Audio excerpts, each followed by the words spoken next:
December 15th arrived with the first snow of the season, flakes drifting past the windows of Riverside Bistro like frozen confessions falling from a white sky. James Connor watched them settle on the glass, each crystal a reminder of another December 15th 10 years ago, when snow had fallen just like this, when his wife Sarah had died giving birth to their daughter Emma, when his entire world had split into before and after. The restaurant hummed with Saturday lunch conversation, silverware against china, the comfortable noise of people who didn't know their lives could shatter in a single moment.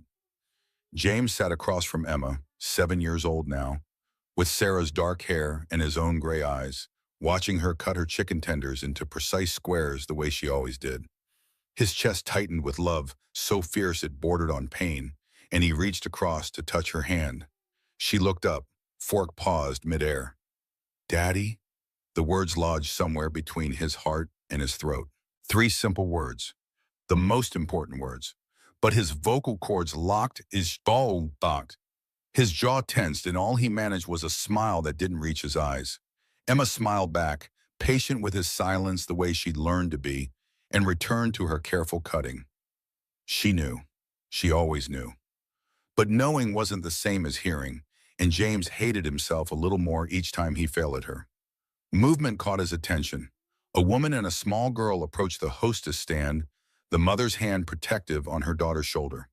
The woman wore a faded blue dress under a threadbare coat, and something about the way she studied the menu sent recognition flooding through James's chest.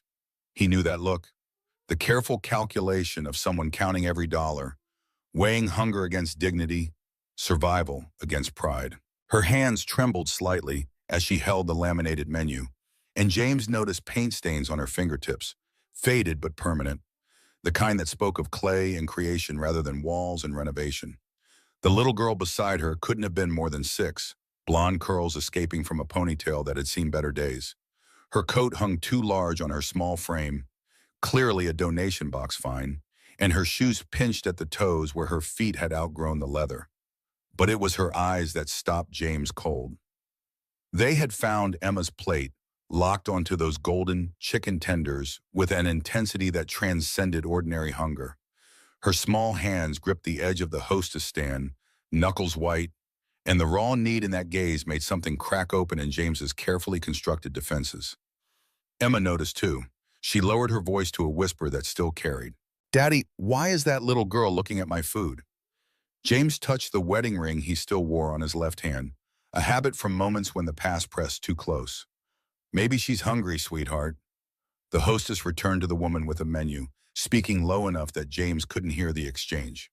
But he watched the woman's face as she opened her purse, hands shaking now as she counted bills and change onto the podium. Quarters, dimes, a few crumpled dollars. The hostess's expression shifted from professional courtesy to uncomfortable pity, and she leaned down to whisper something. The woman's shoulders hunched inward, collapsing around some invisible wound, and her face flushed with the particular shame of not being enough. She stood abruptly, the movement sharp and final. Her hand found her daughter's, and she turned toward the door with the rigid posture of someone holding themselves together through sheer force of will. But the little girl turned back one last time, her eyes finding Emma's plate again, and the longing in that backward glance hit James like a physical blow. Frank Sullivan's voice echoed in his memory, rough and kind. "Don't let fear keep you frozen, son. Sarah wouldn't want that." James stood before conscious thought caught up with decision. "Stay here, honey." He moved thoroughly through the restaurant, weaving between tables, reaching the entrance just as the woman pushed open the door. Cold air rushed in with a swirl of snowflakes. His voice came out rougher than intended. "Excuse me, wait, please."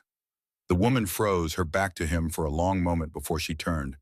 When she met his eyes, James saw walls so high and thick they might as well have been prison bars. This wasn't ordinary caution. This was someone who had learned to expect the worst from every kindness, every offered hand. He forced his voice softer. "I thought maybe you and your daughter might like to join us for lunch." "My daughter and I, we have plenty." The word came fast and sharp as a blade. "No," James raised his hands, palms out. "I didn't mean to offend. I said no." Her voice cracked on the second word, and something like pain flashed across her face before the walls slammed back into place. We don't need your charity." The little girl looked up at her mother, confused and still hungry, but the woman was already moving again, pulling her daughter through the door and out into the falling snow. James stood in the entrance, cold air washing over him, watching them disappear down the sidewalk. The door swung shut, sealing him back into the warm restaurant where conversations continued and people ate without counting the cost of every bite. When he returned to their table, Emma watched him with eyes too wise for 7 years old. "Is the little girl okay, Daddy?" James sat down heavily, appetite gone. "I hope so, sweetheart." But he knew better. He had worn that same expression once, standing outside a bakery with baby Emma strapped to his chest, counting coins that would never be enough. He remembered the weight of that moment, the crushing knowledge that he couldn't provide the most basic things for his child, the terror that someone would notice and take her away because he was failing at the most fundamental requirement of parenthood. 10 years ago, Frank Sullivan had found him washing Emma in a diner bathroom at 6 in the morning, living out of his car because he couldn't afford rent and daycare and food all at once. Frank had looked at him with understanding rather than pity and offered him a dishwashing job with hours that let him keep Emma close. No questions about his situation, no demands for gratitude, just respect wrapped in opportunity, dignity hidden inside a paycheck. Frank had said something that day that James had never forgotten. Real help doesn't make a man feel small. It just gives him room to stand up on his own. That woman in the faded blue dress needed room to stand, but she was too afraid to accept it, and James understood that too. When you've been burned by kindness that came with hidden prices, every offered hand looks like a trap.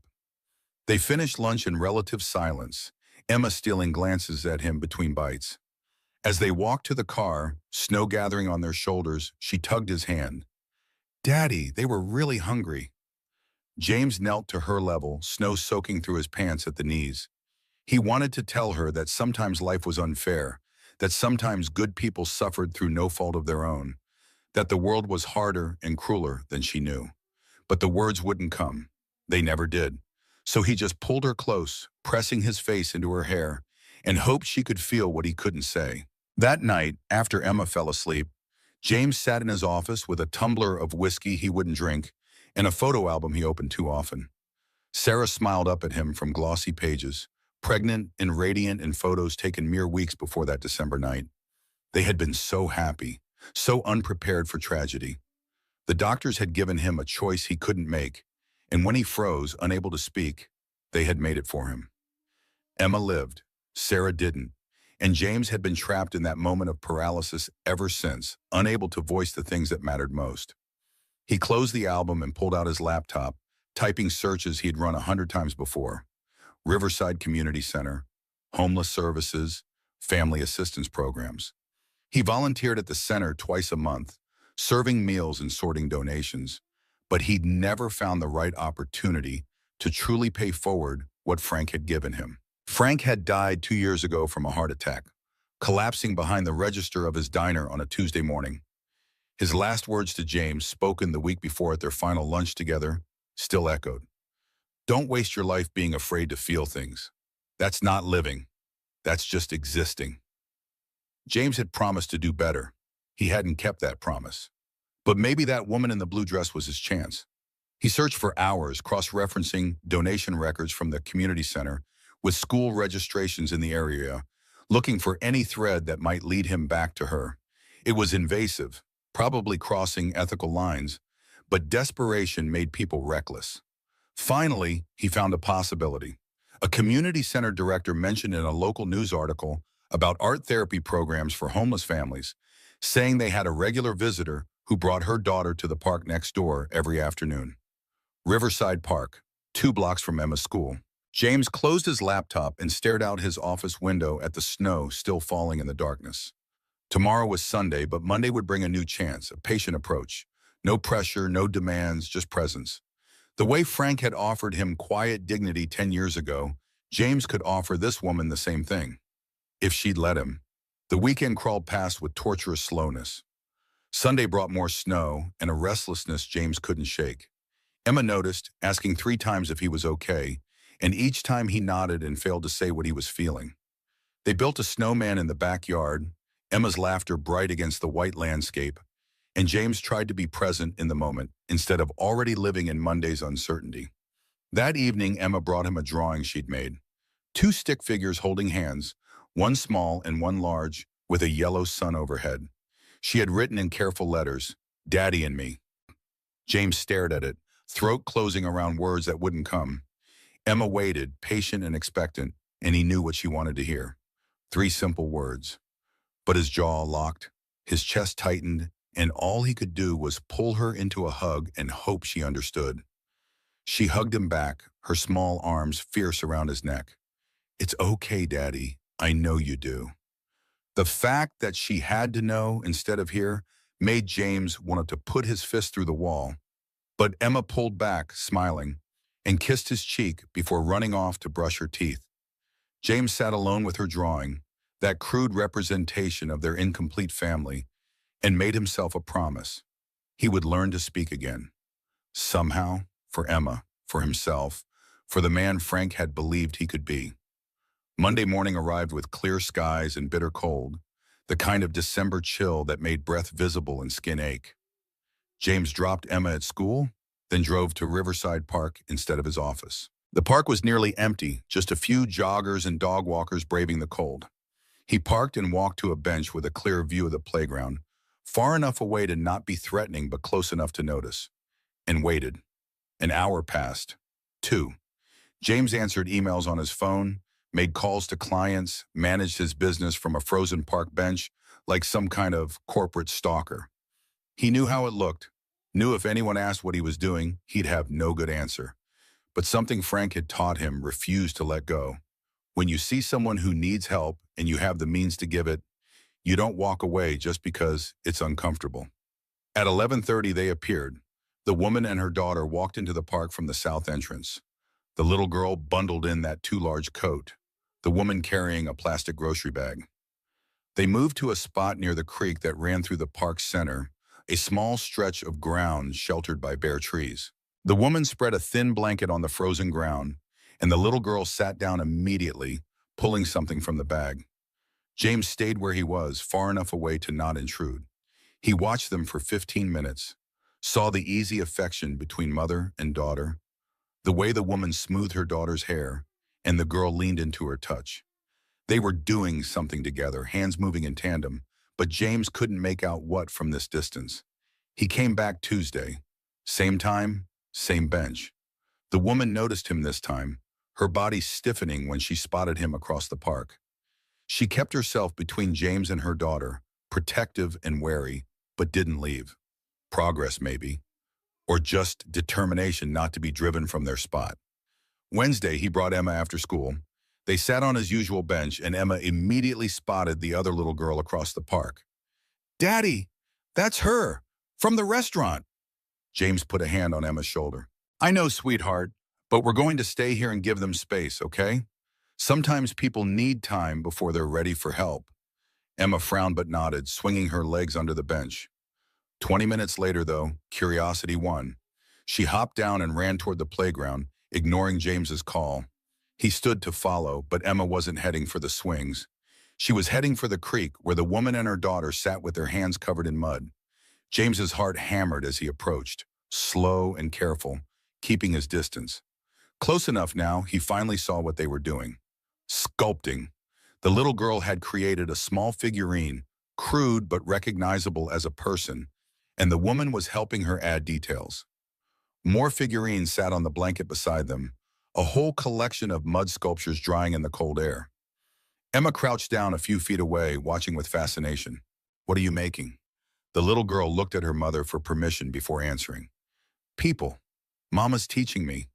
The woman's hands stilled, and James saw them clearly now. Artist's hands, calloused fingertips from working with clay, stains that would never fully wash away, movements that spoke of muscle memory and trained skill. She wasn't just passing time. She was creating, even with nothing but mud and determination. Emma pointed to one of the figurines. "That one's really good. The arms are hard, right?"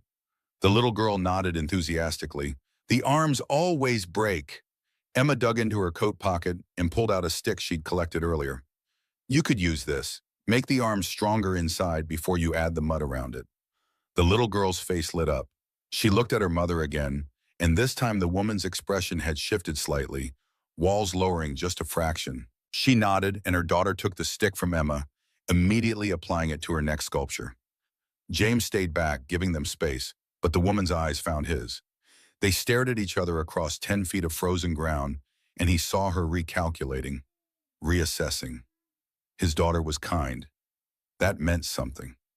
Emma chatted with the little girl for a few more minutes, then ran back to James. Her name is Lily, Daddy, and her mama makes beautiful things. They walked back to their bench, and James sat down with his heart still racing. Emma settled beside him, content to watch Lily from a distance now. The woman hadn't left, hadn't run. That was something. Thursday brought freezing rain, and James didn't go to the park. Friday the weather cleared, and he returned to find them already there. This time, the woman didn't stiffen when she saw him. She just watched him settle onto his bench, then returned her attention to Lily. The following Monday, something changed. James arrived to find the bench already occupied by the woman. She sat on one end, Lily playing nearby, and when James approached, she didn't move. He hesitated, then sat on the opposite end, leaving 3 feet of space between them. Neither spoke. Lily played on the swings. James pulled out a book he'd brought for exactly this purpose, making himself a non-threatening presence. The woman drew in a small sketchbook, her hand moving with quick, confident strokes. 30 minutes passed in silence. Then Lily ran over, breathless and pink-cheeked. Mama, is that the man from the restaurant? The woman's hand stilled on the page. Yes, but we don't bother people, remember? Lily turned to James anyway, too young to understand adult boundaries. Do you come here a lot? James smiled, keeping his voice gentle. I do. My daughter goes to school across the street. Your daughter with the chicken tenders? Lily's directness was pure child honesty. That's right. Her name is Emma. She loved meeting you. I'm Lily. She beamed, then pointed to her mother. My mama pushes me on the swings, but not too high because she worries. James felt his chest tighten. That's what good mamas do. They worry because they love you. The woman's voice cut through the moment, firm but not unkind. Lily, come here. Lily obeyed, and the woman pulled her daughter close, one arm around her shoulders. Protective, territorial. But when she looked at James this time, something had shifted. Not trust exactly, but the beginning of acknowledgement. He existed in her world now, not as a threat, but as a presence. She spoke directly to him for the first time since the restaurant. I appreciate that you've been respectful, not pushing. James closed his book. I didn't mean to intrude on your space. You haven't. She paused, seeming to weigh her next words, but I need you to understand something. I can't accept help from people. I've made that mistake before, and it cost me everything. The rawness in her voice stopped whatever platitude James might have offered. He just waited, letting silence be his response. She looked at Lily, smoothing her daughter's hair, with a tenderness that made James's throat tight. 2 years ago, Lily's father died. Car accident. No warning, no goodbye, just gone. James heard the old wound beneath the matter-of-fact delivery. I'm sorry, she continued as if he hadn't spoken. He left us with debt I didn't know about. Gambling debts. The kind that come with threats and broken kneecaps if you don't pay. I lost our house, our savings, everything. Lily leaned against her mother's side, quiet in that way children get when they sense adult pain. The woman's hand kept moving through her daughter's hair, the gesture as much for her own comfort as her daughter's. I had been home with Lily since she was born, so I had no recent work experience. Nobody wanted to hire someone who'd been out of the workforce that long. Her mouth twisted. Then I met a man named Victor Cross. He owned an art gallery downtown. Seemed successful. Kind. He offered me a job managing his gallery. Good pay, flexible hours, even gave me a small studio space to work on my own art. Something cold settled in James's stomach. He knew where this was going. Victor was a sculptor. So am I. Was. I worked with clay, bronze, creating figurative pieces, mothers and children mostly. Her voice had gone flat, emotionless. I thought I'd finally found someone who understood, an artist helping another artist. Lily had gone still, not playing anymore, just pressed against her mother. The woman's grip on her daughter tightened. At first, everything was professional, legitimate work, real paychecks. But then Victor started making requests, small things. Work late one night, have dinner with a potential buyer, wear a specific dress to an opening. Her voice dropped. Every request came with a reminder of how much he'd done for me, how grateful I should be. James felt rage building in his chest, hot and righteous, but he kept his expression neutral. Pushing now would shut her down. After 3 months, he called me to the studio late one night, said he needed help with a piece before a morning showing. I went because I needed the paycheck, needed to keep the small apartment I'd finally managed to rent. She stopped, swallowing hard. When I got there, he was drunk, aggressive, told me I owed him, that he'd given me everything and it was time to show my appreciation. Her hand was shaking now, but her voice stayed steady. He tried to force himself on me. I fought back with a clay knife, cut him across the arm, and ran. Got out of there and never went back. Lily made a small sound, and her mother immediately softened, pressing a kiss to her daughter's head. It's okay, baby. Mama's okay. But she wasn't okay. That much was obvious in every rigid line of her body, every careful word. Victor filed a police report, said I attacked him without cause, that I was unstable and violent. He had money, connections, reputation. I had nothing. The report stood. She looked at James directly, eyes bright with unshed tears. Then he made sure I couldn't work anywhere. Called every gallery, every art supply store, every place I applied. Spread rumors that I was dangerous, that I'd made false accusations. His network blacklisted me. James's hands were fists in his lap. He forced them open, forced his breathing steady. We lost the apartment, spent 6 months in a homeless shelter before I found work under the table at a laundromat. $7 an hour cash. It's not enough, but it's something. And at least I don't owe anyone anything. She turned to face him fully, and the pain in her expression was devastating. So when you offered to help at the restaurant, all I could think was, what's the price? What will you want from me when I can't refuse? Because that's how it works. Nobody helps for free. There's always a teneta. The words hung between them, heavy and brutal. Lily had tears on her cheeks, and her mother wiped them away gently before speaking again. And I can't risk it. Can't risk Lily. She's all I have left of anything good, and I won't let anyone hurt her because of my mistakes. James sat with that for a long moment, feeling the weight of her trauma, her fear, her fierce protectiveness. When he spoke, he kept his voice low and steady. I'm sorry that happened to you. I understand why you wouldn't want to take that risk again. She watched him warily, waiting for the other shoe to drop. I'm not going to tell you I'm different. James met her eyes. Words are cheap. Victor probably said all the right things too. Her expression flickered with surprise. But I want you to know something about me. He turned the wedding ring on his finger, a nervous habit from moments of honesty. 10 years ago, I was where you are. Single father, no job, sleeping in my car with my baby daughter because I couldn't afford rent. Her eyes widened slightly. My wife died giving birth to Emma. Childbirth complications, emergency C-section. The doctors gave me a choice. Save my wife or save my baby. His throat tightened, but he forced the words out. I froze, couldn't speak, couldn't decide. So they decided for me. Emma lived. Sarah didn't. The woman's defensive posture softened, just slightly. After Sarah died, I couldn't function.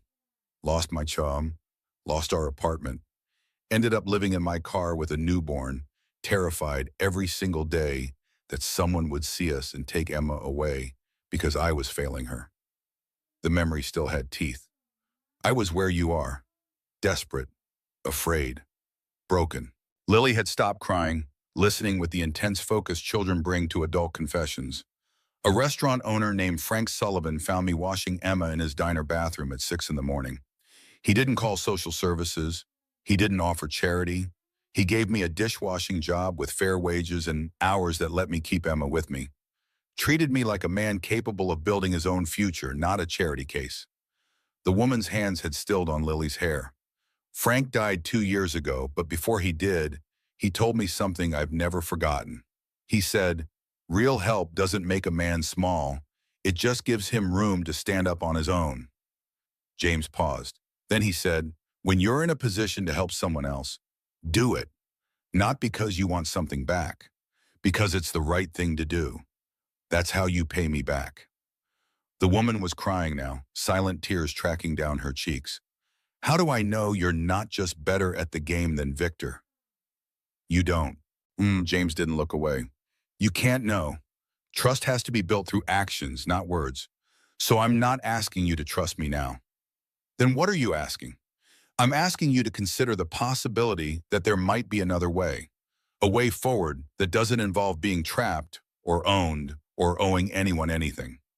She wiped her eyes roughly. "What kind of way?" James pulled a business card from his wallet, held it out but didn't move closer.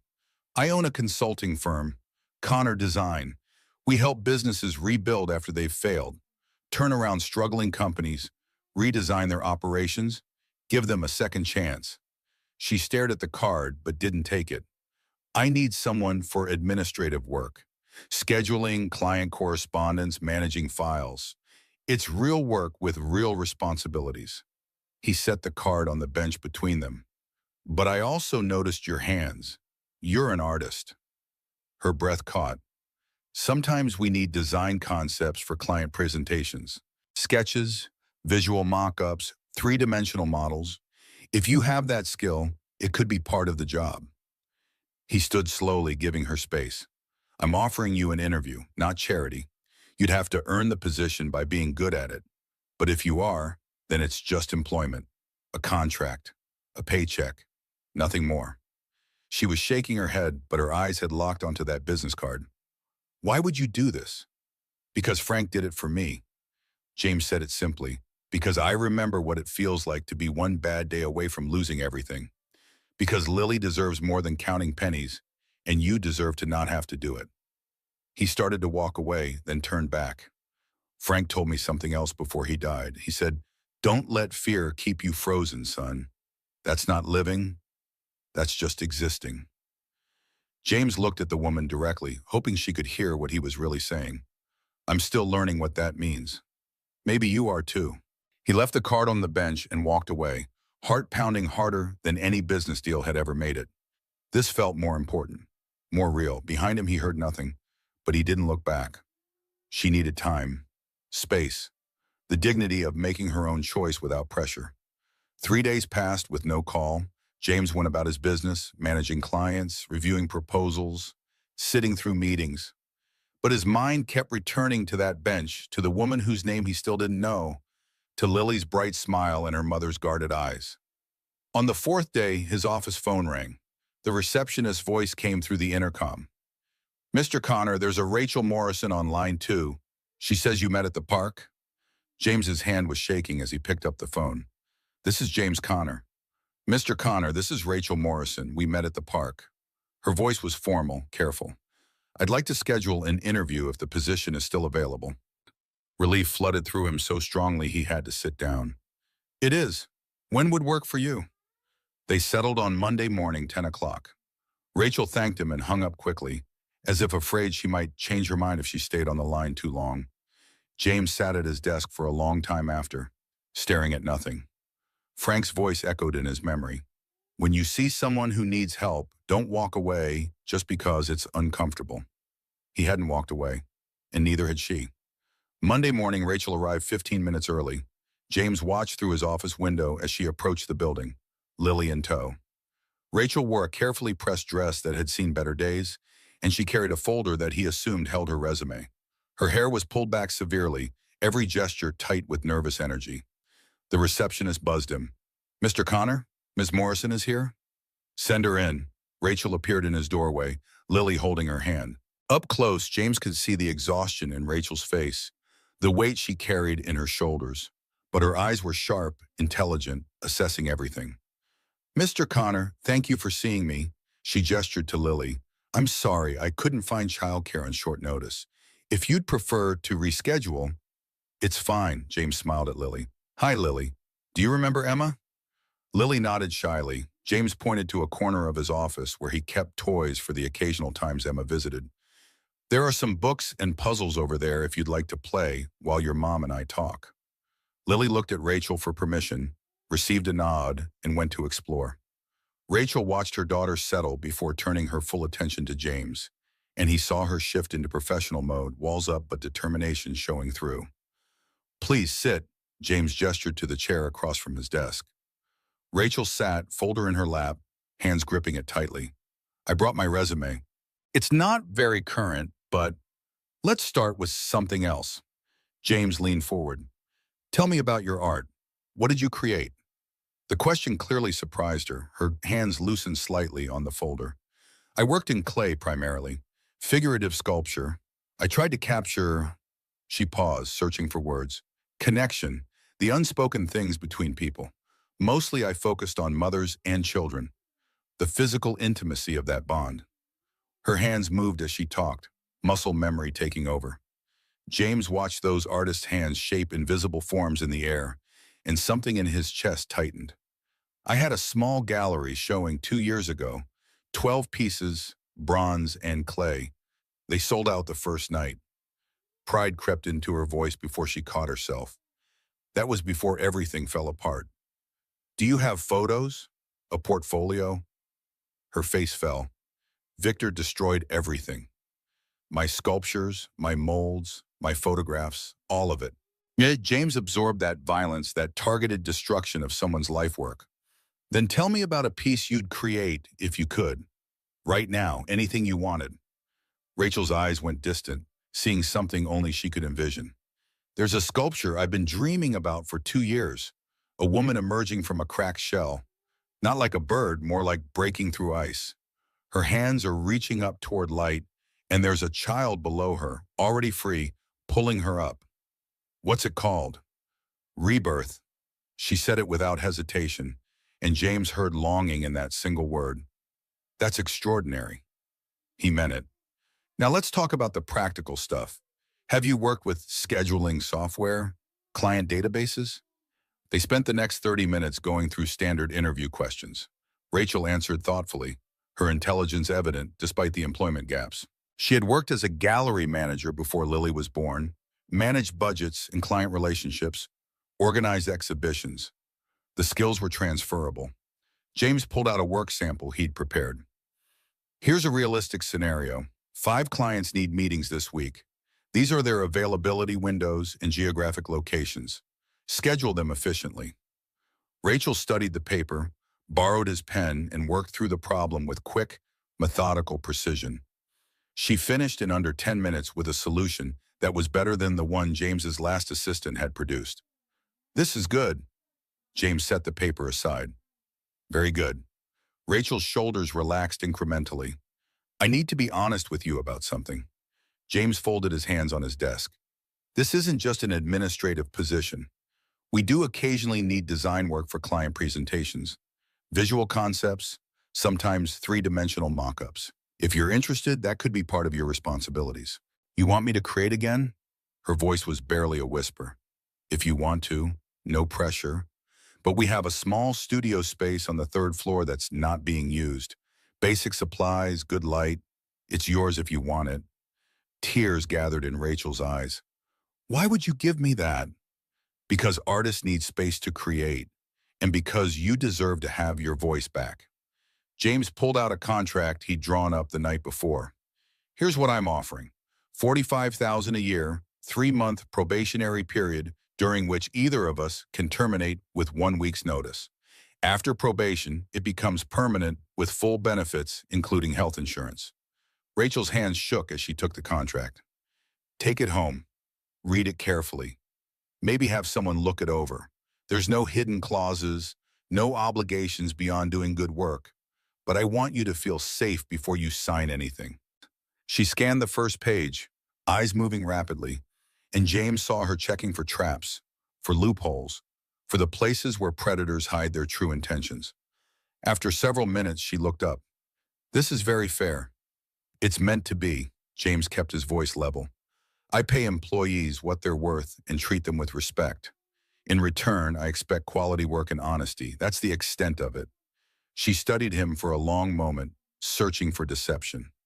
James held her gaze steadily, letting her look. Finally, Rachel spoke. I'll start Monday. And Mr. Connor, thank you. Not for charity, for the opportunity. You're welcome. James stood, extending his hand. And Rachel, this isn't charity. You're going to earn every dollar. I can be demanding when it comes to quality work. For the first time, she smiled, small and tentative, but real. Good. I wouldn't respect you if you weren't. They shook hands, and James felt something shift between them. Not friendship yet, but the beginning of mutual recognition. Two people who had both known darkness, choosing to believe in possibility. Rachel collected Lily, who had built an elaborate structure from blocks and was reluctant to leave. As they walked to the door, Lily turned back. Mr. Connor? Yes, Lily? Does this mean my mama gets to make beautiful things again? James's throat tightened. He looked at Rachel, whose eyes were bright with unshed tears, and forced himself to answer. I hope so. They left, and James stood at his window watching them walk to the bus stop. Rachel held Lily's hand, her spine a little straighter than before, her steps a little less burdened. It wasn't much. It wasn't everything. But it was a beginning. His phone buzzed with a text from Emma. Can Lily come over for a play date? James smiled and typed back. Soon, sweetheart. I think that might work out soon. That night, unable to sleep, he sat in his office and pulled out the photo album. Sarah smiled up at him from frozen moments. Forever young, forever pregnant, forever lost. He touched her face in the photograph, that familiar ache blooming in his chest. I'm trying, he whispered to her image. I'm trying to be the man Frank believed I could be. The photo didn't answer, but James felt something loosen in his chest anyway. A beginning of release, perhaps, or just the first crack in 10 years of frozen grief. The following Monday, Rachel arrived 15 minutes early again, this time in a thrift store blazer that was slightly too large but professional enough. She had dropped Lily at a subsidized after-school program James had helped her arrange, and her hands were steadier than they'd been during the interview. James introduced her to the team, 8 people who welcomed her warmly. He showed her to her desk, walked her through their systems, and gave her a realistic workload for her first day. Not too much, but not so little she'd feel patronized. By lunch, Rachel had reorganized their filing system in a way that made more sense than what they'd been using. By end of day, she'd caught 3 scheduling conflicts that would have caused problems and resolved them efficiently. James stopped by her desk as she packed up. Good first day. See you tomorrow? Yes. Rachel stood, gathering her coat. And Mr. Connor, thank you for treating me like a professional, not a charity case. You are a professional. He meant it. See you in the morning. She left, and James watched her go with something close to hope stirring in his chest. This could work. She was good at the talk, and more than that, she was beginning to trust. Not fully, not yet, but the walls were lowering incrementally. Over the following weeks, Rachel settled into the rhythm of the office. She arrived early, stayed late when needed, and brought quiet competence to everything she touched. The team liked her, respected her work, and James noticed how she gradually relaxed around them. But the real change came on a Friday afternoon in late December when James found Rachel standing in the third-floor studio, staring at the supplies he'd had delivered. Professional clay, sculpting tools, a workspace with natural light and room to create. She touched the clay with reverent fingers, and when she looked at him, tears streamed down her face. This is too much. James leaned against the doorframe. It's an investment in the company's creative consultant, but mostly it's because I want you to have your voice back. I don't know how to thank you. Then don't. He took a step closer, not too close, respecting her space. Just create, that's enough. They stood in the studio, afternoon light washing over them, and something passed between them that James couldn't name. Connection, maybe. Understanding. The recognition of one wounded soul seeing another. Rachel turned back to the clay, her hands moving without conscious thought, and James watched as she shaped a small form. Just a beginning, rough and unfinished, but already beautiful in its potential. What will it be? He asked softly. I don't know yet. Her hands kept moving. Something about starting over, maybe. About finding hope when you thought it was gone. James's chest tightened. That sounds perfect. He left her there, creating in the golden afternoon light, and returned to his office feeling lighter than he had in months. maybe years. Frank would have been proud. Sarah would have been too.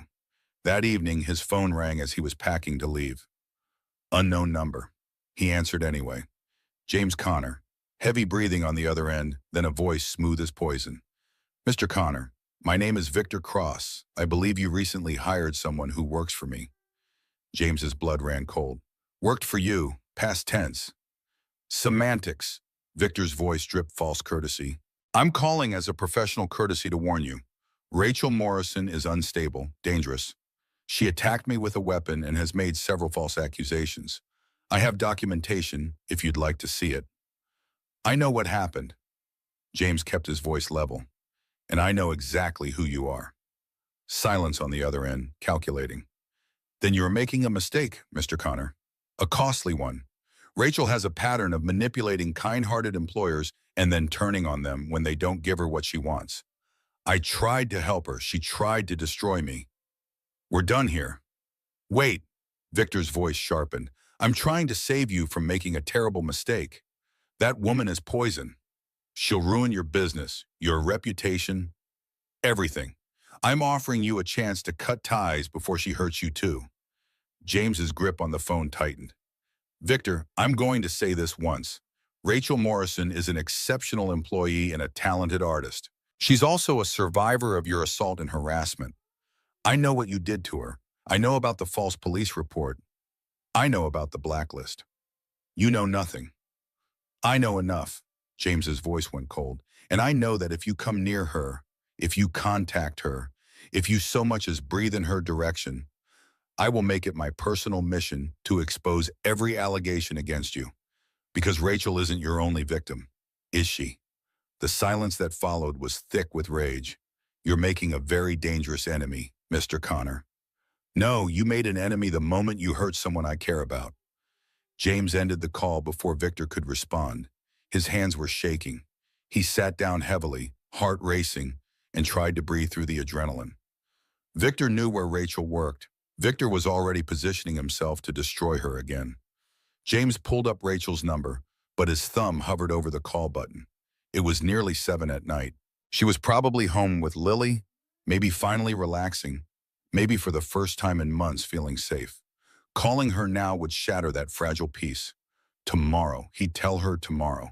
And together, they'd figure out how to stop Victor before he could hurt her again. But as James sat alone in his darkening office staring at his phone, he couldn't shake the feeling that the real fight was just beginning. The morning after Victor's call, James arrived at the office before dawn, exhaustion written in the shadows under his eyes. He'd spent the night rehearsing how to tell Rachel that her predator had found her, that the safety she'd barely begun to trust was already compromised. Every version of that conversation ended with her walking away, and James couldn't stomach the thought of watching her disappear back into survival mode. Rachel appeared at 8:30 sharp, color in her cheeks from the cold walk, something almost resembling peace in her expression. She'd been working on a sculpture in the third-floor studio during lunch breaks, and James had noticed how the creative work was softening edges she'd kept razor-sharp for protection. Seeing her now, knowing what he had to destroy, made his throat close around words that needed saying. He was still working up the courage when his receptionist buzzed at 10:15. Mr. Connor, Victor Cross is here for his 10:30 appointment. The world tilted sideways. James stared at his phone, trying to process how Victor had an appointment when James had never made one. Then understanding hit like a fist to the gut. Victor had scheduled this weeks ago, back when James had been considering his consulting proposal, back before Rachel walked into his life and made the choice obvious. Through his office window, James watched Rachel at her desk freeze, color draining from her face as she stared at the reception area. Her hands went still on her keyboard, and even from this distance, James could see her stop breathing. Victor appeared in the waiting area, expensive suit and predator's smile, and his eyes found Rachel immediately. Something cruel flickered across his face, satisfaction at having cornered his prey. He approached her desk with the confidence of a man who'd never faced real consequences. Rachel, his voice carried false warmth. What a delightful surprise. Rachel stood on unsteady legs, and James was already moving, crossing his office in 3 strides. But Victor kept talking, volume calculated to carry. I had no idea you'd found employment here. Small world. He glanced at James approaching. James, wonderful to see you. I believe you've met my former assistant. The word assistant carried weight, implying ownership, implying things that made James's hands curl into fists. Rachel's face had gone blank. That defensive emptiness of someone who'd learned to disappear inside themselves when threatened. James positioned himself between Victor and Rachel. Victor, I wasn't expecting you. We have a 10:30 appointment to finalize the gallery redesign contract. Victor's eyebrows raised in polite confusion, but his eyes were calculating. Unless there's been some miscommunication. There's been no miscommunication. I'm declining the project. Victor's expression shifted, edges sharpening beneath the veneer of courtesy. May I ask why? We had an agreement in principle. Circumstances changed. I see. Victor's gaze slid past James to Rachel, who stood rigid as stone. Does this have anything to do with Ms. Morrison? Because I feel obligated to warn you, as one businessman to another, that she has a history of making unfortunate allegations against employers who try to help her. Rachel flinched, and James felt rage flood hot through his veins. What I know about Rachel's history is that she survived your assault and your systematic destruction of her career. James kept his voice level through sheer force of will. What I know about you is that you're a predator who uses power to hurt vulnerable women. So no, Victor, we won't be doing business, now or ever. The mask cracked completely, Victor's face contorting with barely contained fury. You are making a serious mistake. I have documentation, police reports, witnesses who will testify to her instability. If you choose to believe her lies over my reputation, your reputation is built on silencing victims. James took a step forward. I'm not interested in being part of that machinery. You need to leave. Victor's hands clenched, and for a moment James thought he might actually witness the violence Rachel had described. But Victor was too smart for that, too practiced at maintaining his public face. He smoothed his expression back into something resembling civility. Your choice, Mr. Connor. But when she turns on you the way she turned on me, remember that I tried to warn you. He left without waiting for response, and the office fell into uncomfortable silence. Other employees had witnessed the exchange, faces varying degrees of shocked and curious. Rachel stood frozen at her desk, arms wrapped around herself, breathing too fast and too shallow. James touched her elbow gently. Rachel, come with me. She followed mechanically into his office, and he closed the door behind them. The moment privacy settled, she started shaking, hands trembling so violently she had to grip the chair back to stay upright. He found me. He found me, and now he's going to destroy this too. Her voice came out high and strained. He'll tell everyone I'm crazy, that I attacked him, that you made a mistake hiring me. He'll ruin your business, your reputation, everything, and it's my fault for thinking I could have anything good. Rachel, stop. James moved closer but didn't touch her, giving her space to breathe. Victor can't hurt you here. I won't let him. You don't understand. Tears tracked down her cheeks. He's powerful, connected. He destroyed my entire career with a few phone calls. What's he going to do to you? I don't care what he does to me. James heard the truth in his own words. I care about making sure you're safe. That's all that matters. Rachel shook her head, backing toward the door. I can't let you sacrifice your business for me. I'm not worth that. You are worth that. The words came fierce and certain. You're worth more than any contract, any client, any amount of money. She stared at him, something raw and desperate in her expression. Wait, why would you risk everything for someone you barely know? Because somewhere between that first rejection and this moment of crisis, she'd stopped being a stranger. Because watching her create beauty in the third-floor studio made his chest ache with feelings he'd thought died with Sarah. Because when she smiled at something Emma said during their brief interactions, James saw the possibility of a future he'd convinced himself he didn't deserve. But those words stuck in his throat, trapped behind 10 years of emotional paralysis, and all he managed was, because it's the right thing to do. Rachel's face crumpled. She grabbed her coat and bag, movements jerky with panic. I'm sorry, I can't do this. I can't stay here and watch him destroy you because I was stupid enough to think I could escape. Rachel, wait. But she was already gone, door slamming behind her, footsteps rapid down the corridor. James stood alone in his office, heart hammering, and knew he'd just lost something precious before he'd fully understood what he was holding. 3 days passed with no word. James called, texted, left voicemails that went unanswered. He drove past the shelter where Rachel had mentioned living, but couldn't bring himself to show up uninvited and violate her privacy. Emma asked repeatedly about Lily, and James had no good answers to give. On the fourth night, his phone rang at 9:30. Rachel's number. James answered before the second ring. Rachel? Panic flooded through the line, her voice breaking. Mr. Connor, I'm so sorry to call this late, but I don't know what else to do. Words tumbled out fast and frightened. Lily's sick, really sick. High fever, she can't breathe right. And I need to take her to the emergency room, but I don't have anyone, and I know I quit and shouldn't ask, but which hospital? James was already grabbing his keys. County General, but you don't need to. I'm coming. He locked his office, ran for the elevator. Don't worry about anything except getting Lily the care she needs. I'll be there as soon as I can. The drive took 23 minutes through evening traffic, every red light an eternity. James parked illegally and ran through the emergency room entrance, scanning faces until he spotted Rachel in the pediatric waiting area. She sat hunched forward, Lily limp in her arms, the little girl's face flushed scarlet with fever, and her breathing labored even from across the room.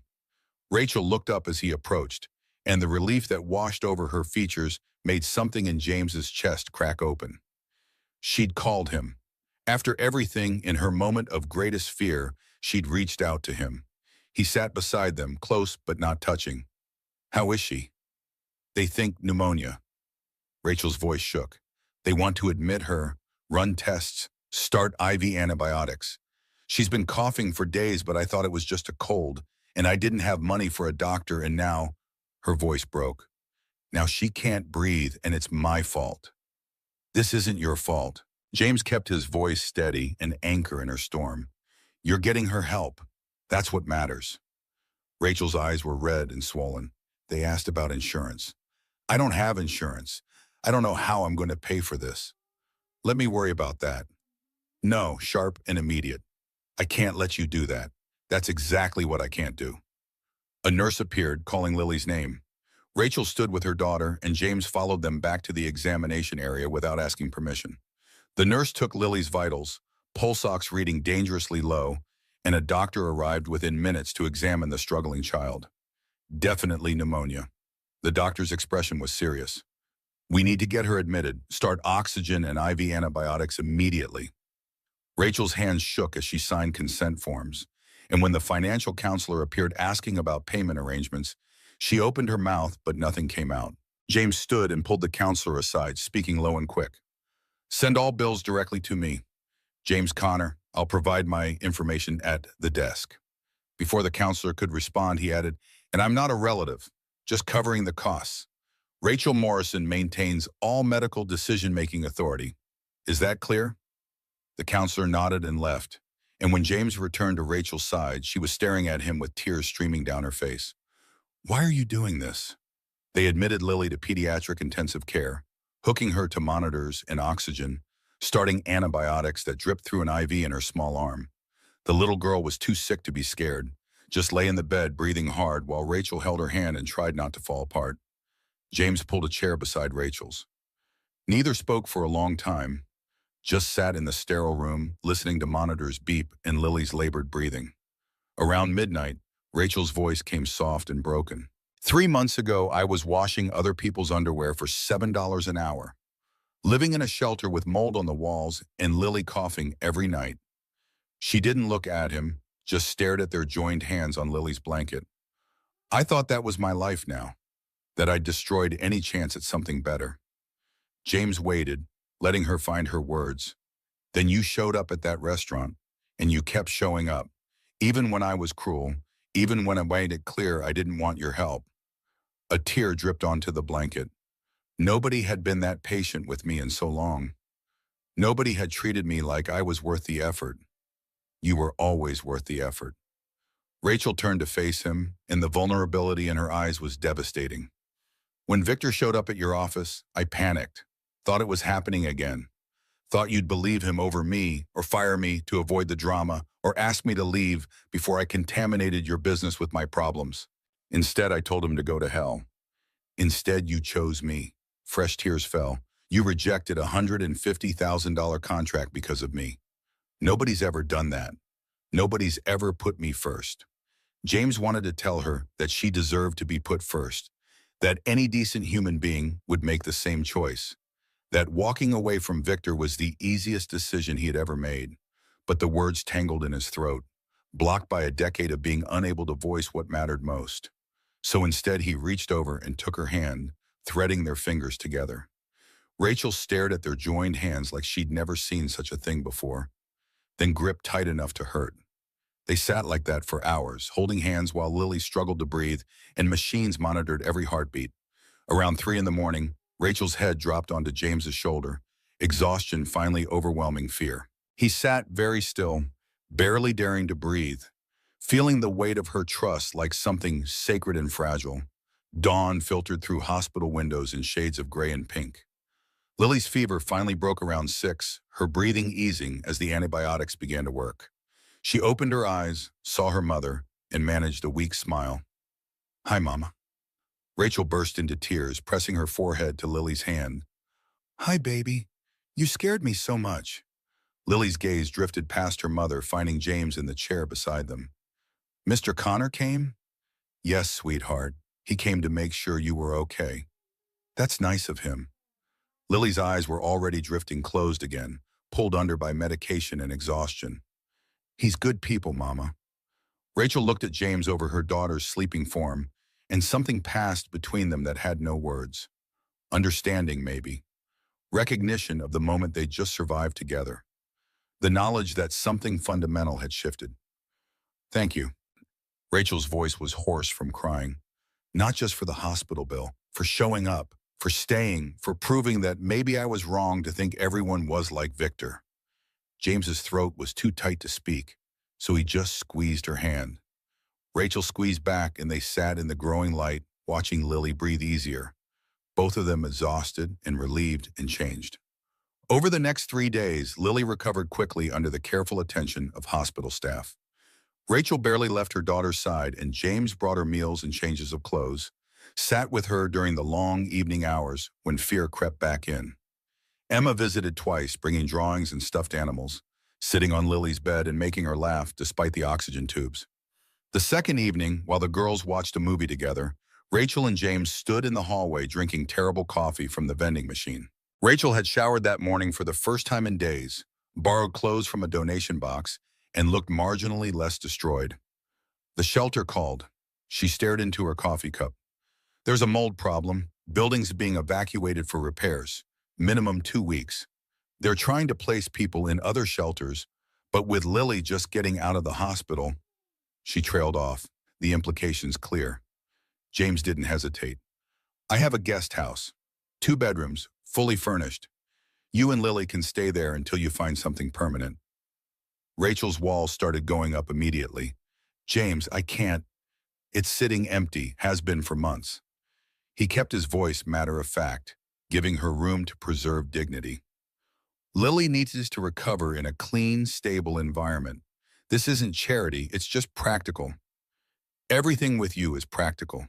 But her voice held something almost like affection. "The bow, the studio, the hospital bills, all just practical, right?" James met her eyes. "Would you believe me if I said it was more than that?" The question hung between them, heavy with implications neither was ready to fully examine. Rachel looked away first, but color had risen in her cheeks. "I'll stay until Lily's better. Then we'll find our own place." "Fair enough." They moved into the guest house 2 days later, Lily discharged with strict instructions about rest and follow-up appointments. The house was small but beautiful, far nicer than anything Rachel had lived in since David died. She stood in the doorway trying not to cry while Lily ran from room to room, squealing with delight at having her own bedroom. Emma appeared within minutes, pulling Lily toward the main house with promises of cookies and her collection of stuffed animals. Rachel started to protest, but James touched her elbow. Let them play. You need rest too. Rachel looked up at him, standing close enough in the doorway that he could see gold flecks in her brown eyes. You keep taking care of me. How am I supposed to maintain any independence when you keep being so relentlessly decent?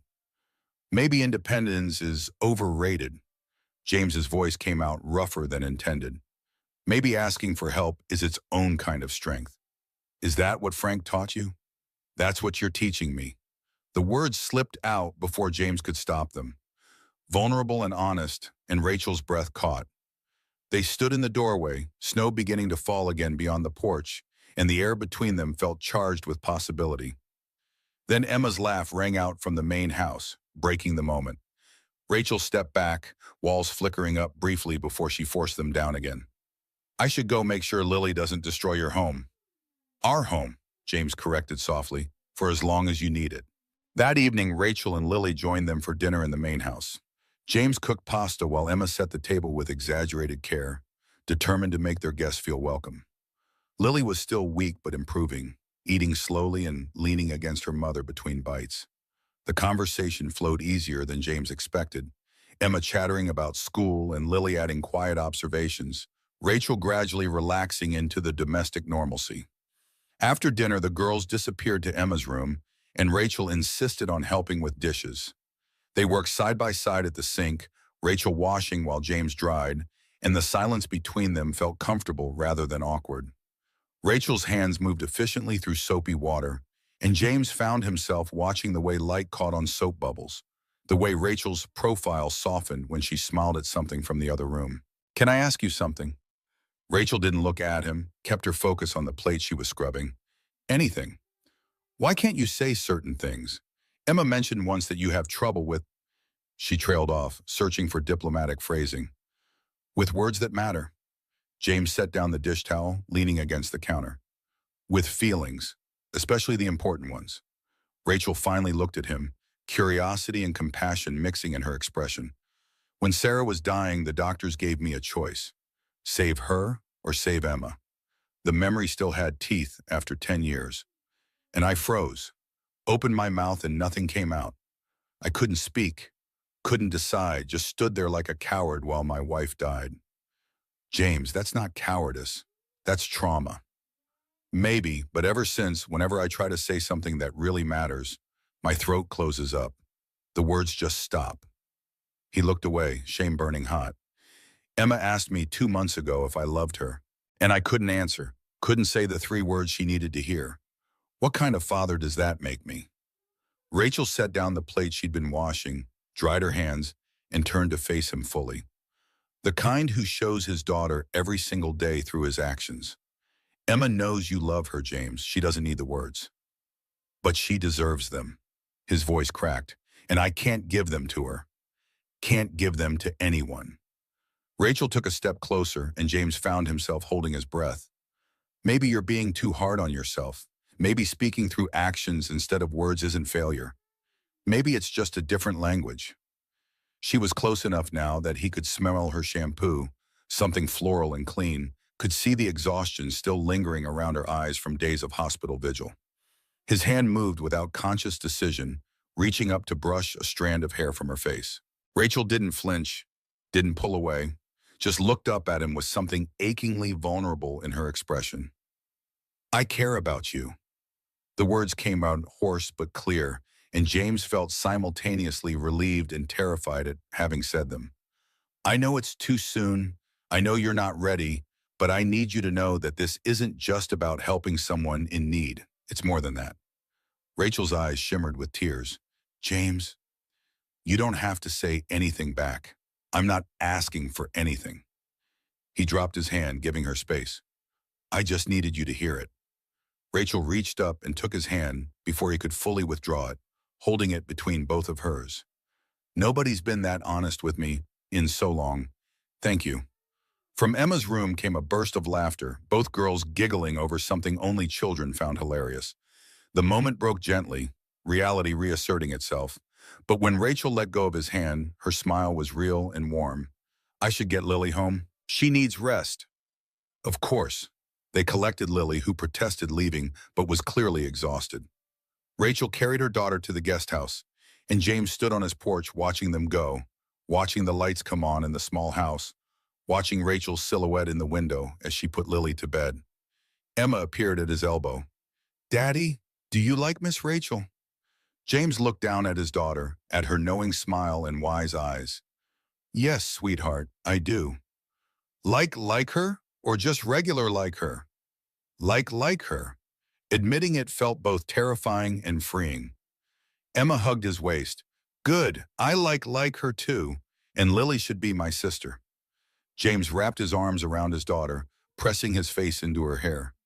The words "I love you" pressed against his teeth, desperate for release, but his throat locked as always. Emma squeezed him tighter. "It's okay, Daddy, I know." But it wasn't okay. James was so tired of knowing being enough. Someday, somehow, he needed to learn how to speak the words that mattered. Before it was too late, before he lost another chance at happiness because he couldn't force 3 simple words past his damaged throat. That night, lying in bed unable to sleep, James's phone buzzed with an email. Unknown sender. He opened it with dread coiling in his gut. The email contained no message, just attachments. Police reports with Rachel's name highlighted, photos of Victor with visible bruising, court documents showing restraining order applications that had been denied, a systematic collection of documentation designed to paint Rachel as unstable and dangerous. The sender address was generic, untraceable, but James knew exactly who had sent it. He deleted the email without reading beyond the first document. Whatever Victor thought he could accomplish by sending manufactured evidence, it wouldn't work. James had made his choice, and nothing in some falsified police report would change that. But the email was a warning. Victor wasn't done. The real fight was just beginning. The morning after Victor's threatening email, James arrived at the office before dawn to find his inbox flooded with client concerns. 3 messages requested urgent meetings to discuss contract terms. By 9:30, the first cancellation came through. A manufacturing redesign project worth $40,000, terminated with polite corporate language that barely masked the real message. Someone had been making calls.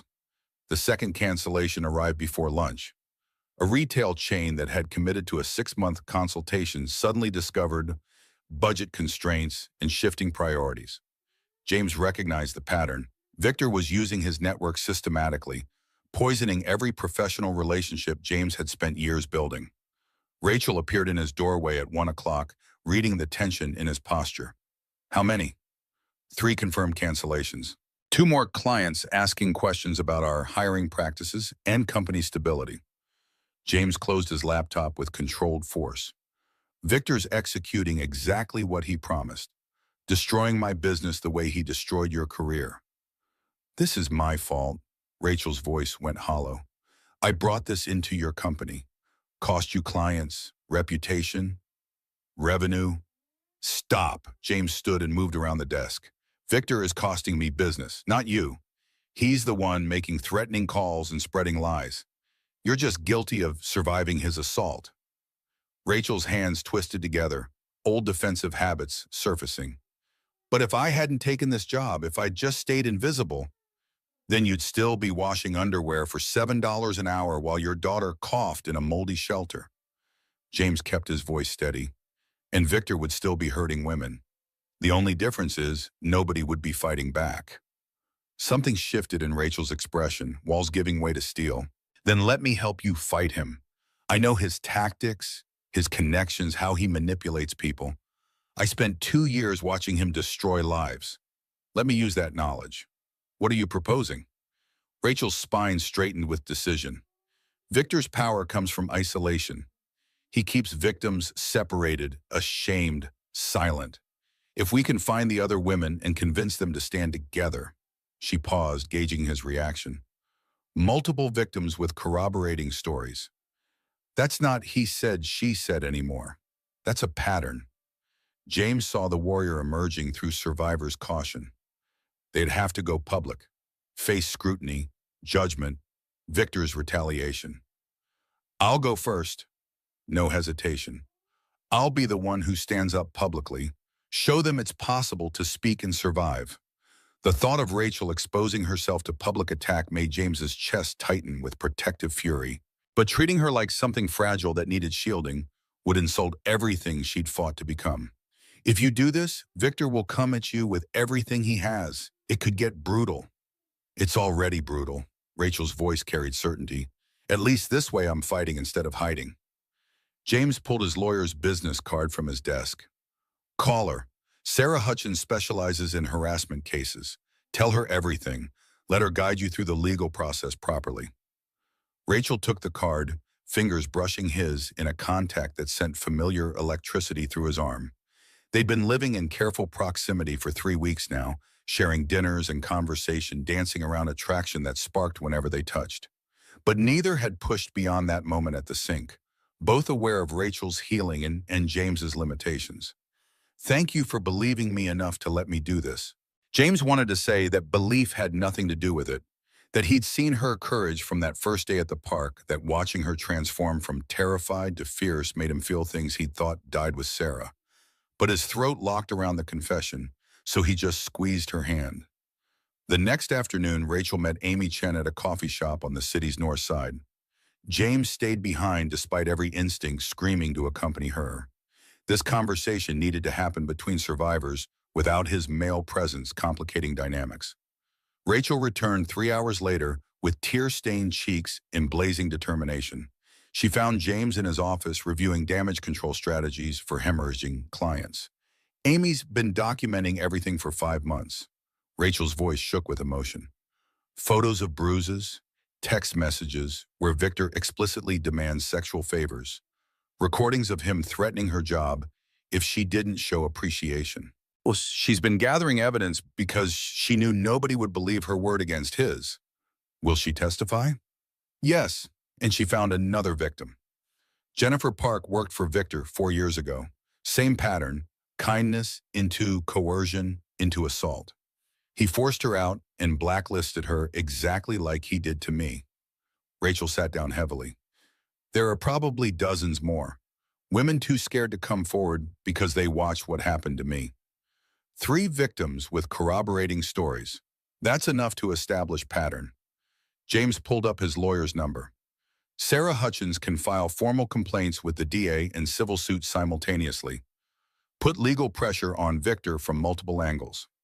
Over the following week, Rachel coordinated with Amy and Jennifer while Sarah Hutchins built their case. They gathered documentation, recorded statements, prepared for the public exposure that would follow. James watched Rachel transform into someone barely recognizable from the defensive woman at the restaurant. She made strategic decisions, supported the other women through panic attacks, channeled her pain into systematic planning. The morning they filed the lawsuit, Victor's response came within hours. His lawyer issued a statement to local media painting all 3 women as vindictive opportunists with mental health issues seeking financial settlements. By evening, social media had exploded with opinions, most of them ugly, many targeting Rachel specifically with accusations of gold digging and weaponized victimhood. James found her that night in the 3rd-floor studio, hands covered in clay, sculpting with violent intensity. She created a figure struggling against wire bonds, the metaphor painfully obvious. The comments are worse than I expected. Her hands kept moving, shaping anguish into form. People calling me liar, whore, saying I should be arrested for false accusations. Strangers who know nothing about what happened, deciding I'm the villain.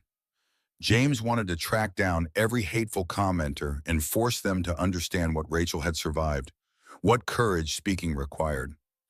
Instead, he positioned himself beside her workspace, steady presence in her storm. Frank used to say other people's opinions are just noise. The only voice that matters is the one telling you who you are. He kept his tone gentle. Who are you, Rachel? Her hands stilled in wet clay. I'm someone who refuses to stay silent while predators hurt people. Then the noise doesn't matter. She looked at him, tears cutting through clay dust on her cheeks. How do you always know what I need to hear? I don't. The admission came rough. Most of the time I can't say anything at all. Words stick in my throat and I feel like a coward. But with you, something's different. You make me want to trip in. Rachel crossed to the sink, washing clay from her hands with deliberate care. When she turned back, Vulnerability replaced fierce determination. What is this between us, James? We're living in proximity, raising our daughters together, building something I can't name. But what are we actually doing? The question James had been avoiding because naming things required words that wouldn't come. He forced himself to meet her eyes, to push past paralysis. I don't have language to define it, but it's real, and it matters more than anything has mattered since Sarah died. Rachel took a step closer. I'm damaged in ways that might never fully heal. You deserve someone who isn't carrying this much broken history. You're not damaged. James reached up, framing her face with unsteady hands. You're healing. There's a profound difference, Ron. She leaned into his touch, eyes closing. I'm terrified of trusting again, of letting someone close enough to destroy me the way Victor tried to. I'm terrified too. The confession cost him everything. Of saying wrong things, of failing at basic emotional communication, of losing someone I care about because I'm too broken to love correctly. Rachel's eyes open, searching his face with desperate hope. Maybe we can be broken together. Maybe that's enough.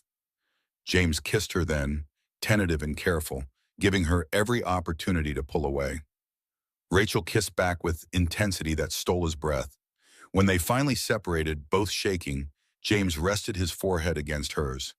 3 words pressed against his teeth with desperate urgency, the most important words.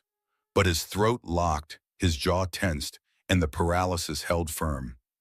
Rachel pulled back slightly, seeing his struggle written across his face. It's okay. I don't need the words yet. But you deserve them. What I need is for you to keep choosing me. Keep showing up. Keep being exactly who you are. She smiled through tears. The words will come when they were ready. Tuesday morning, Victor appeared at the office without warning.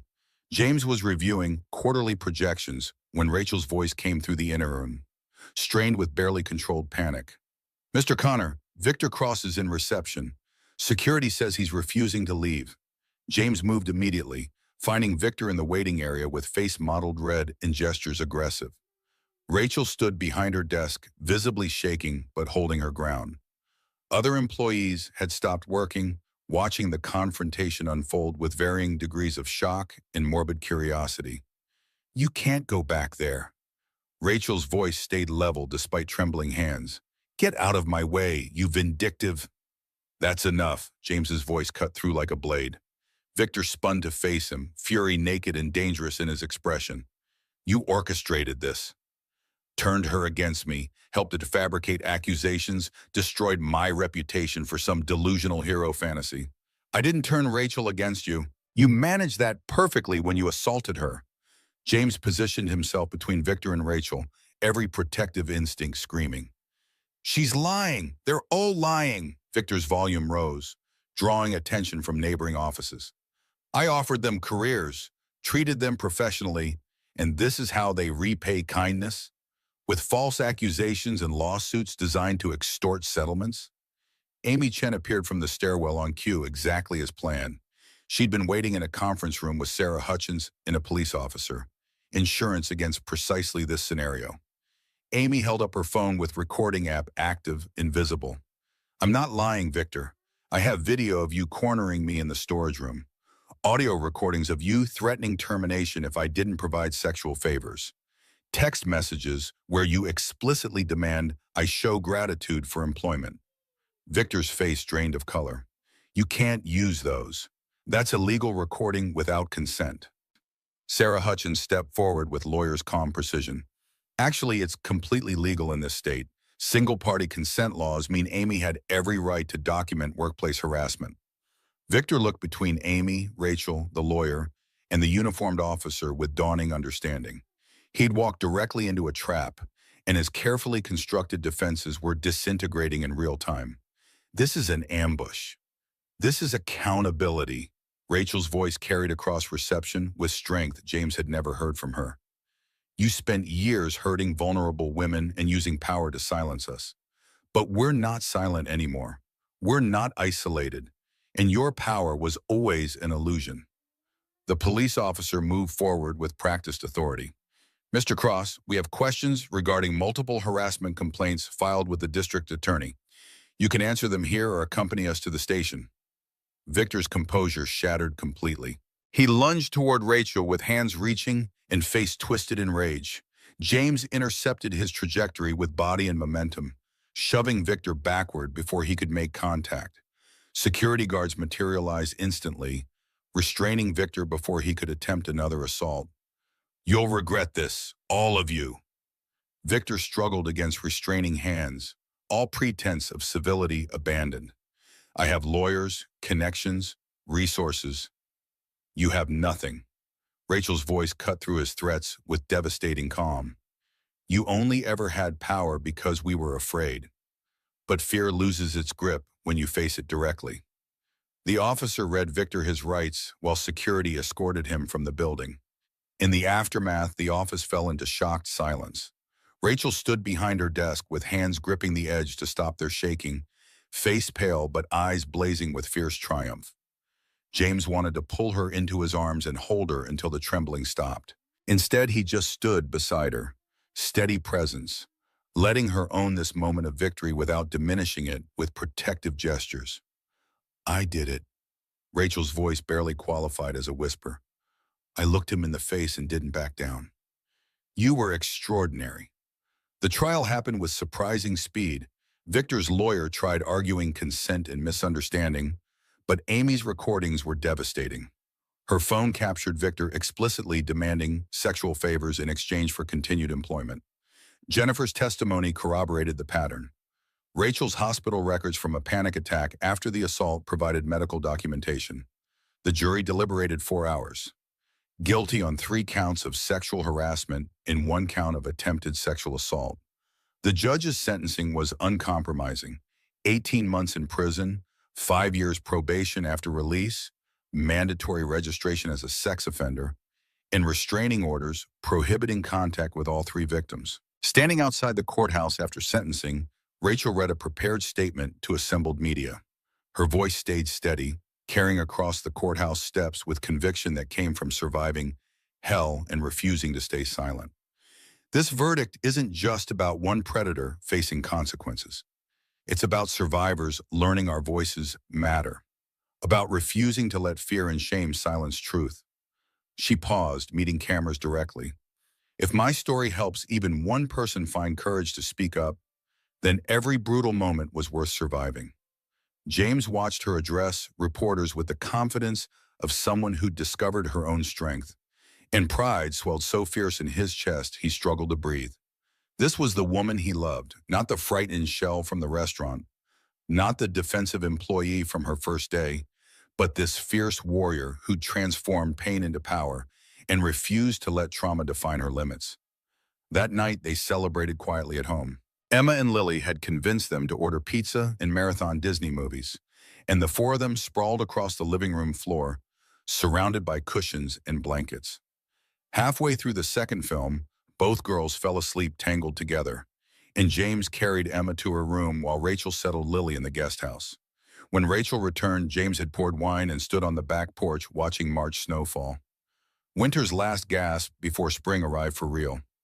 Rachel joined him with grateful smile, accepting the glass. Did you see Lily's face when the verdict came through? She said, my mama's a superhero who fights bad guys. She's not wrong. They sipped wine in comfortable silence, watching snow accumulate on the porch railing. After several minutes, Rachel's expression shifted to something more serious. Connor Design took significant financial damage because of me. Victor's retaliation cost you contracts, clients, revenue, reputation. She turned to face him directly. How do I ever repay that? You can't. That's not how this works. James set down his glass. Besides, the business is recovering already. Turns out some clients specifically want to work with companies that demonstrate integrity. We've picked up 4 new contracts this week alone. Still, you sacrificed a lot. I sacrificed money. James met her eyes. You sacrificed safety, privacy, peace of mind. You stood in front of cameras and relived trauma so other women wouldn't have to suffer alone. We're not even remotely equivalent. Rachel moved closer, and James's breath caught at her proximity. 6 weeks of living adjacent, sharing meals and conversation, stealing kisses in quiet moments. But they'd both been careful, moving slowly, letting trust build without pressure. I got a promotion offer today. Operations manager at 68,000 annually with full benefits and leadership responsibilities. That's extraordinary. You've earned it. Have I? I've only been here 5 months.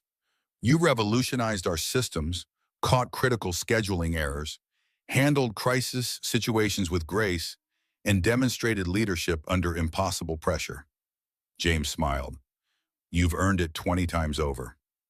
Rachel's teeth caught her lower lip in the nervous gesture James had learned meant anxiety. There's something else. A gallery around town wants to feature my work. Not Victor's gallery, a different one. They're planning an exhibition of survivor artists who create from trauma. Rachel, that's incredible. I'd have to finish pieces first, get back into bronze casting, create installations worthy of showing publicly. She gestured toward the studio above the garage.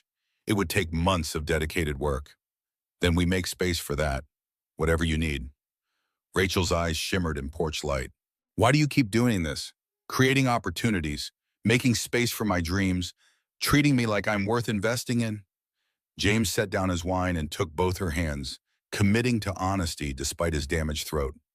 Because watching you create makes me feel alive in ways I'd forgotten existed. Because your strength inspires me to be braver. Because when I'm with you, I remember what hope feels like. James, Rachel's voice cracked. I'm terrible at this, at words and feelings and expressing things that actually matter. His chest tightened with familiar paralysis creeping close. But I need you to understand that you're not an obligation or a charity case. The words lodged in his throat exactly as they always did, trapped behind a decade of emotional lockdown.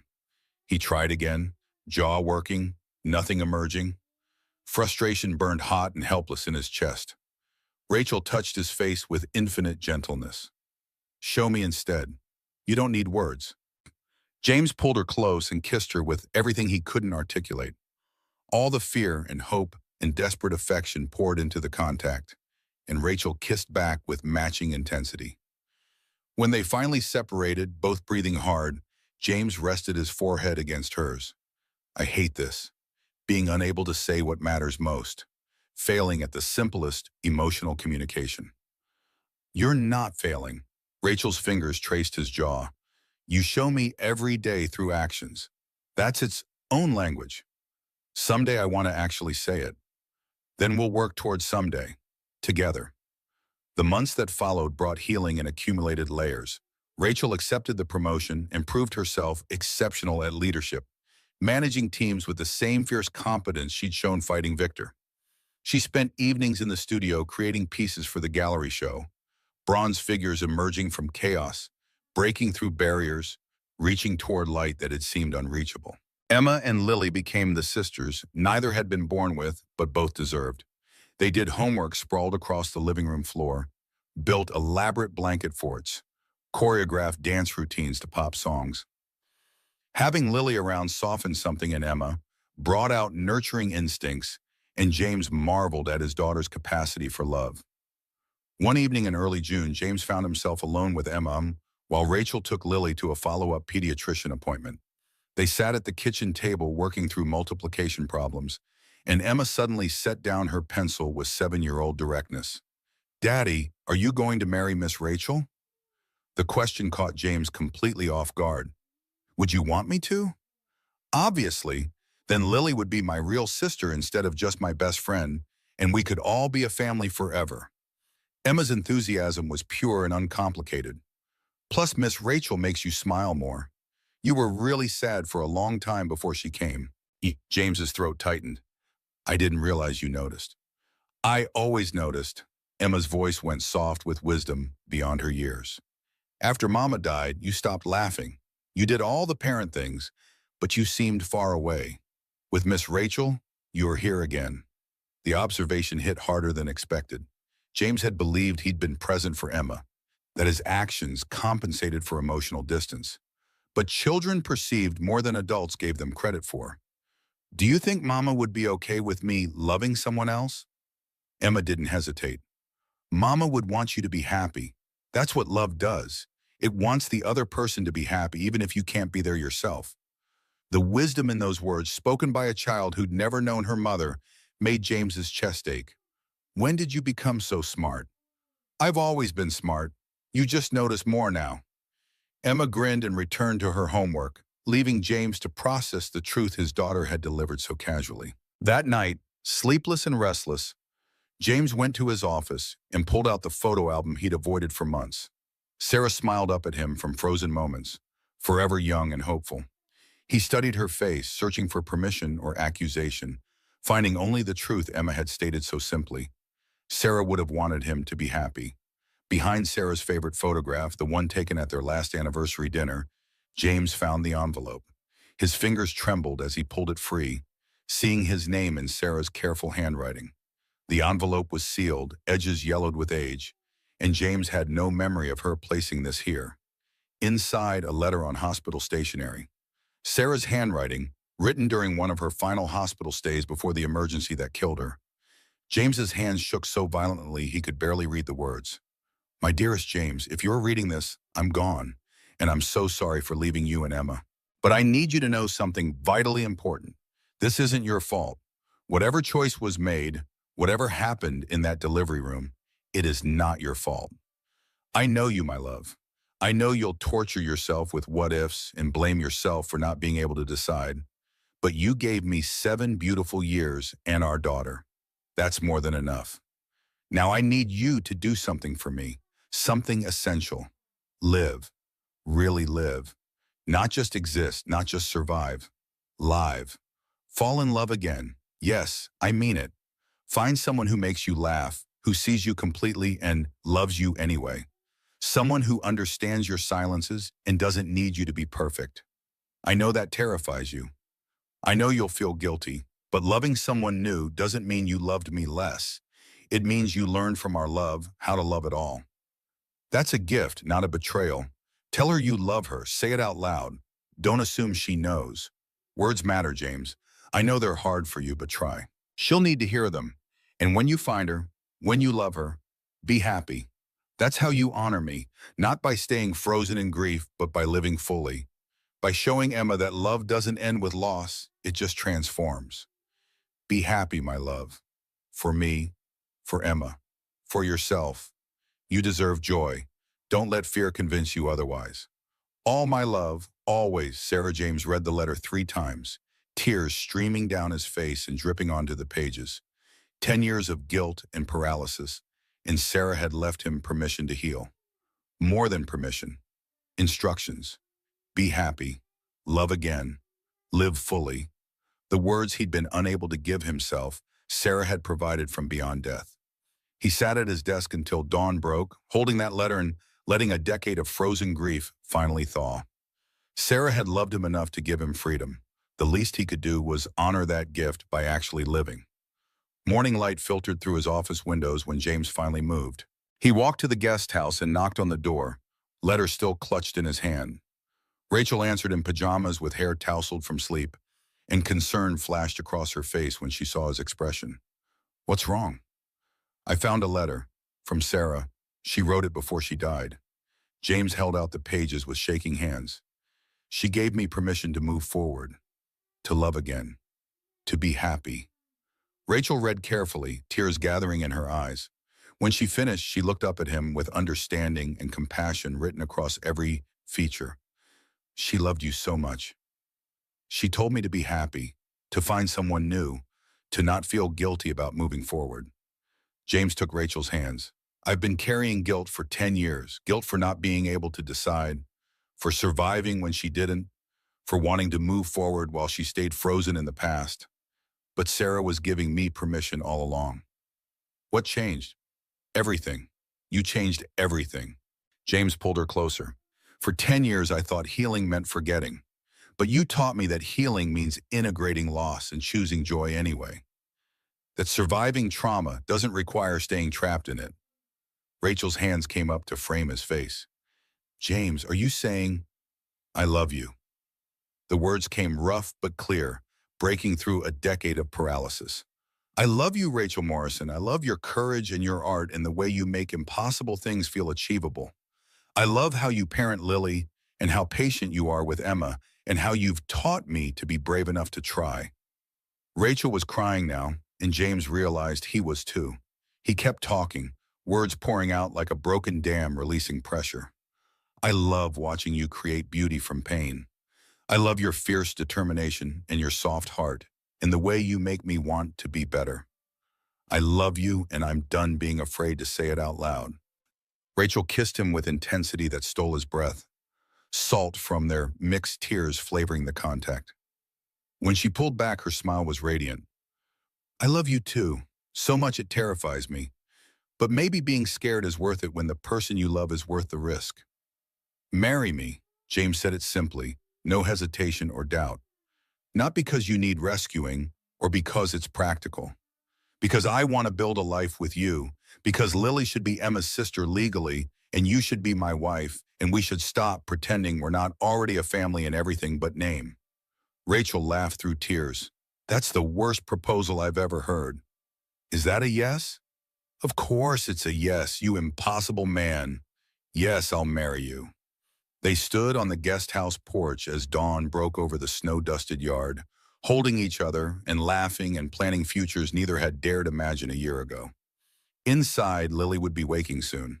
In the main house, Emma would be starting her day. Their family, broken pieces that somehow fit together into something whole and beautiful. The wedding was small and perfect, held at Riverside Park under autumn leaves with close friends as witnesses. Emma and Lily served as flower girls in matching dresses, holding hands and giggling through the ceremony. Frank's widow attended, crying happy tears and telling James that Frank would have been so proud of the man he'd become. Rachel wore a simple ivory dress and carried wildflowers, and James managed his vows without freezing even once. I love you, Rachel Connor. You taught me to speak again, to feel again, to believe I deserved happiness. I promise to say it every day for the rest of our lives. December 15th arrived exactly 1 year after that first snow-filled encounter at Riverside Bistro. James made reservations at the restaurant where everything had begun, and they dressed formally, all four of them, and drove through falling snow to close the circle. The hostess seated them at the same table where James had first noticed Rachel and Lily. Snow fell past the windows in fat flakes, identical to a year ago, and James touched the wedding rings he now wore, his own alongside Sarah's, symbols of loves that didn't compete but coexisted. Emma and Lily were chattering about school when movement caught James's attention. A young woman with a small boy approached the hostess stand, and James watched her study the menu with familiar calculation. Counting change from her purse with shaking hands, the boy beside her staring at other diners' plates with hunger James recognized instantly. Rachel saw them too. Their eyes met across the table, and understanding passed between them without words. Rachel stood with quiet purpose and crossed to the hostess stand, and James watched his wife approach the struggling mother with the gentle confidence of someone who'd survived at identical darkness. Excuse me, I couldn't help but notice. Rachel's voice carried kindness without pity. My family and I have plenty of food ordered. Would you and your son like to join us? The woman's defensive walls went up immediately. Rigid posture, guarded eyes, the particular wariness of someone who'd learned to expect the worst from every kindness. James recognized every element of her body language. He'd seen it before in Rachel at this exact location. We're fine, sharp and final. I know. I've been where you are. Rachel's voice stayed steady. Exactly a year ago, someone offered me help in this restaurant. I said no. I was wrong to refuse. The woman's eyes shimmered with tears. What do you want from me? Nothing, just to share a meal and maybe tell you about an opportunity. Rachel pulled out a business card. I'm operations manager at Connor Design. We're hiring for administrative positions, real jobs with fair wages, benefits, and respect. Call me Monday if you're interested. The woman, whose name was Laura, took the card with trembling fingers. She and her son joined them for lunch, and James watched Rachel navigate the conversation with perfect empathy, offering opportunity without pressure, hope without obligation. When they left an hour later, Laura had Rachel's number and a job interview scheduled, and her son had eaten until he couldn't manage another bite. After dinner, they drove directly to the gallery opening across town. Rachel had insisted on both events tonight when planning. Our past and our future celebrated in one evening. The gallery was packed with people admiring Rachel's work. Her sculptures lined the walls, bronze figures breaking through barriers, reaching toward light, transforming pain into beauty. Critics and collectors circulated with wine glasses, discussing artistic merit and emotional resonance. The centerpiece of the exhibition stopped James in his tracks every time he saw it. The thaw stood spotlit in the gallery's center, a life-size bronze of a woman breaking through ice toward sun, a child already free reaching up to pull her to safety. The sculpture captured Rachel's entire journey in metal form. A prominent critic approached James as he studied the piece. "Your wife is extraordinarily talented. The emotional depth in these sculptures is remarkable. She creates from truth rather than technique. She transforms survival into art. That's what gives her work power." Later, after crowds thinned and only close friends remained, Rachel found James standing before the thaw with Emma and Lily on either side of him. She joined them, completing their circle, and James pulled her close. "I'm so proud of you, of everything you've become. We became it together." Rachel laced her fingers through his. "You taught me that accepting help isn't weakness, that trust can be rebuilt after it's been shattered, that love exists without conditions or prices. You taught me to speak again, to feel again, to believe I deserved happiness after loss." James rested his forehead against hers. "Everything good in my life now exists because you were brave enough to take a chance on a stranger at a park bench. Everything good in my life exists because you refused to walk away when I pushed you to." Rachel smiled. "We saved each other." Emma tugged Rachel's sleeve with 7-year-old excitement. "Mama Rachel, your sculpture looks like you, breaking through ice to reach us." Lily nodded enthusiastically. "And we're already free, pulling you up." James's chest tightened at Emma calling Rachel Mama so naturally, at Lily understanding the metaphor her mother had cast in bronze. A year ago, he had been frozen in grief, unable to voice love, convinced his chance at happiness had died with Sarah in a hospital delivery room. Now he stood surrounded by chosen family, healed enough to help others heal, brave enough to speak truth. Through the gallery windows, snow continued falling on the city.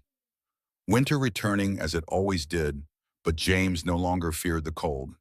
He'd learned that spring always followed winter if you were patient enough to survive. That frozen things could thaw.